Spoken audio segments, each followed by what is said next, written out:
ሰላም ጤና ይስጥልን። በመላው ዓለም የምትገኙ የተወደዳችሁ የሮሃ ቲቪ ተከታታዮች የሐምሌ 23 2018 ዓ.ም የምሽት ዜናዎችን ይዘንላችሁ ቀርበናል። በጎንቻ ሲሶ እነሴ ወረዳ በተደረገው ውጊያ የአገዛዙ ኃይል ክፉኛ ተደምስሷል። ዝርዝር የግንባር መረጃ ይዘናል። የቤኒሻንጉል ሕዝብ ነጻነት ንቅናቄ በብልጽግና አገዛዝ ላይ የትጥቅ ትግል አውጇል። የክልሉን ሕዝብ ህልውና ለማስጠበቅና ከሌሎች ጸረ አገዛዝ ኃይሎች ጋር ለመተባበርም ጥሪ አድርጓል። መረጃውን ይዘናል። አገዛዙ በተገነቡ መንገዶች ላይ ለሚንቀሳቀሱ ተሽከርካሪዎች ዓመታዊ ግብር ለመሰብሰብ የታክስ ፕሮፖዛል መዘጋጀቱ በህዝብ ላይ ከፍተኛ ቁጣን አጭሯል። በዜና መረጃችን ተካቷል። በግብጽ ወደብ የነበሩ የአሜሪካ መርከቦች በድሮን መመታታቸው መነጋገሪያ ሆኗል። ግብጽን በድሮን የደበደባት ማን ነው? ትሰሙታላችሁ። አድማጭ ተመልካቾቻችን አብራችሁን ልትቆዩ ከፈቀዳችሁ እነዚህ መረጃዎች በዝርዝር የምናሰማችሁ ይሆናል። የሮሃ ቲቪ ወቅታዊና ሀቀኛ መረጃዎች እንዲደርሷችሁ ቻናሉን ሰብስክራይብ፣ ላይክ እና ሼር በማድረግ አሁኑኑ ቤተሰብ ይሁኑ።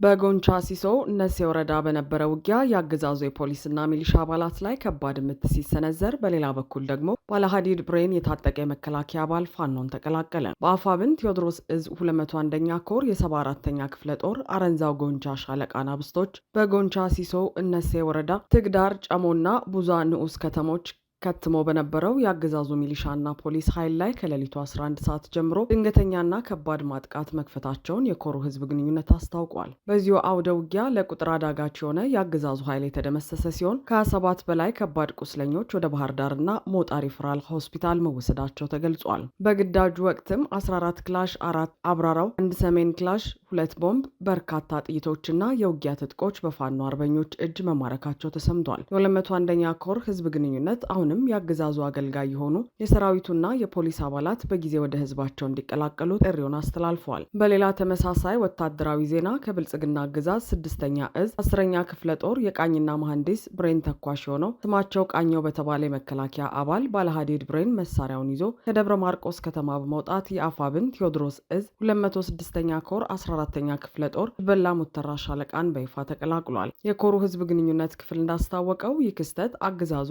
የምስራቅ ጎጃም ፋኖን ደምስሰናል ብሎ ከተናገረ ማግስት የተፈጸመ ሲሆን ጅበላ ሙተራ ሻለቃ በጥቂት ቀናት ውስጥ ሁለተኛውን ብሬን መታጠቁንና ስርዓቱን ለቀው የወገን ኃይልን ለሚቀላቀሉ የሰራዊቱ አባላት ልዩ ድጋፍና ክትትል ማድረጉ ተጠናክሮ እንደሚቀጥል ገልጿል። ህዝብ በኑሮ ውድነት እየተገረፈ ባለበት ወቅት አገዛዙ በተገነቡ መንገዶች ላይ ለሚንቀሳቀሱ ተሽከርካሪዎች አዲስ ግብር ሊጥል መሆኑ ተገለጸ። ህዝቡ በዕለታዊ የኑሮ ውድነት በምግብና መሰረታዊ ቁሳቁሶች ዋጋ መናር ሳቢያ በከፍተኛ እንግልትና ስቃይ ውስጥ በሚገኝበት በዚህ ወቅት የብልጽግናው አገዛዝ በዜጎች ጫንቃ ላይ ተጨማሪ የገንዘብ ጫና የሚፈጥር አዲስ የታክስ ፕሮፖዛል ማዘጋጀቱ ይፋ ሆኗል። በአዲሱ የታክስ ፕሮፖዛል መሰረት በመንግስት በተገነቡ መንገዶች ላይ በሚንቀሳቀሱ ማንኛውም ተሽከርካሪዎች ላይ በየዓመቱ የሚከፈል አዲስ ግብር ሊጣል መሆኑ ተሰምቷል። የኢኮኖሚ ባለሙያው አቶ ዋሲሁን በላይ እንዳስታወቁት ይህ ግብር ከመደበኛው የተሽከርካሪ ዓመታዊ የቴክኒክ ምርመራ ቦሎ ጋር ተያይዞ የሚጣል ግዴታ የሚሆን ሲሆን ተሽከርካሪዎቹ እንደሚያመነጩት የካርቦን ጭስ መጠን የግብሩ መጠን እንደሚለያይ ተገልጿል። በዚህም መሰረት የትራንስፖርት እጥረቱን ለማቃለል በየመንገዱ የሚንቀሳቀሱና በርካታ የህብረተሰብ ክፍሎችን የሚያገለግሉ አሮጌ ተሽከርካሪዎች ከፍተኛ ግብር እንዲከፍሉ የሚደረግ ሲሆን የማሽከርካሪዎችና የታክሲ ባለቤቶች ላይ የሚጥለው ከፍተኛ ወጪ በቀጥታ ወደ ታችኛው ህዝብ በመሸጋገር የትራንስፖርት ታሪፍና የእቃዎች ዋጋ የበለጠ እንዲንር የሚያደርግ ነው ሲሉ ታዛቢዎች ስጋታቸውን ገልጸዋል። የአዲሱ የታክስ ፕሮፖዛል በሚኒስትሮች ምክር ቤት ተዘጋጅቶ ወደ ህዝብ ተወካዮች ምክር ቤት ለማቅረብ ዝግጅት እየተደረገበት የሚገኝ ሲሆን አገዛዙ ከአጠቃላይ ሀገራዊ ምርት በመቶ ድርሻ የሚኖረውን ተጨማሪ ገቢ ከህዝብ ኪስ ለመሰብሰብና በፌዴራል መንግስት ላይ ያለውን የገንዘብ እጥረት ለማካካስ ያቀደበት እንደሆነ ተጠቁሟል።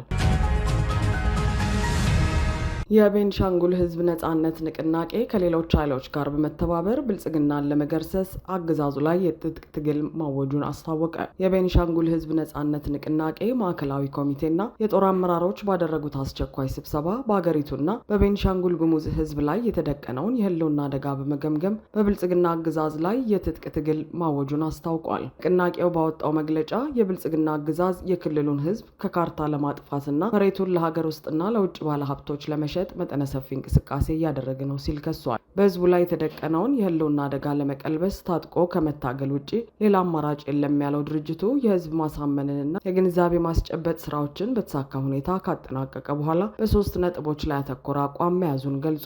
የትጥቅ ትግል መጀመር በኢትዮጵያ የግዛት አንድነት ላይ ዋስትና የሚሆን ሁሉንም የቤንሻንጉል ጉሙዝ ነባር ብሔረሰቦችና በክልሉ የሚኖሩ የሌሎች ብሔር ብሔረሰቦችን የሚያሳትፍ የትጥቅ ትግል በይፋ መጀመሩን እንዲሁም ከጸረ ብልጽግና ኃይሎች ጋር መተባበር የክልሉን ህዝብ ጥቅም በማይጎዳ መልኩ ስርዓቱን በጋራ ለመገርሰስ ከማንኛውም የሀገር ውስጥና የውጭ ጸረ ብልጽግና ድርጅቶች ጋር በትብብር ለመስራት በሩ ክፍት መሆኑን፣ በተጨማሪም በየትኛውም የዓለም ክፍል የሚኖሩ የቤንሻንጉል ጉሙዝ ተወላጆችና ወዳጆች ድርጅቱ የያዘውን አቋም በመደገፍ በያሉበት የፖለቲካ የሚዲያና የዲፕሎማሲ እንቅስቃሴ እንዲጀምሩ ጥሪ ማቅረቡን አስታውቋል።